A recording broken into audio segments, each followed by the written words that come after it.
Hello friends, welcome to my channel. ఈ వీడియోని ఆదివారం పూట చేసిన వంటకాలనేసి నేను వీడియో చేసి మీతో అయితే షేర్ చేసుకుంటున్నాను.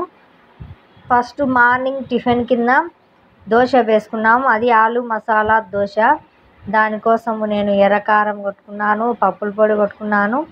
అంతేకాకుండా ఆనియన్స్ వేసి ఆలు మసాలా మిశ్రమం కూడా రెడీ చేసుకున్నాను. టిఫిన్ అయితే కంప్లీట్ అయిపోయింది. ఆలు మసాలా అనేది బాగా టేస్ట్గా కుదిరింది.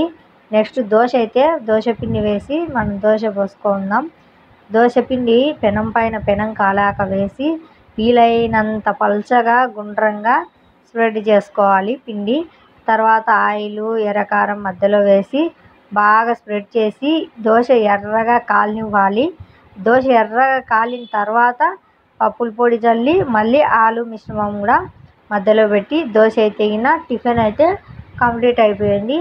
నెక్స్ట్ లంచ్ విషయానికి వస్తే చికెన్ ఫ్రై, వైట్ రైస్, రసం చేసుకున్నాము.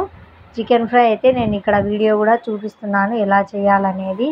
ఫస్ట్ ఆనియన్స్ని ఫ్రై చేసుకోవాలి. మసాలా ఇంగ్రీడియంట్స్ ఫ్రై చేసుకున్న తర్వాత అందులోకి అల్లం వెల్లుల్లి పేస్ట్ వేసి బాగా ఫ్రై చేసుకోవాలి. తర్వాత చికెన్ ముక్కలను వేసి తర్వాత ఉప్పు, కారం, పసుపు, ధనియాల పొడి అన్నిటినీ ఒకటేసారి మిక్స్ చేసుకొని 2 or 3 విజిల్స్ వచ్చేంత వరకు కుక్కర్ మూత మూసేసి మనము విజిల్స్ అయితే పెట్టుకోవాలి. చికెన్లో ఉన్న వాటర్తోనే ఆ చికెన్ అనేది కుక్ అయిపోతుంది కాబట్టి.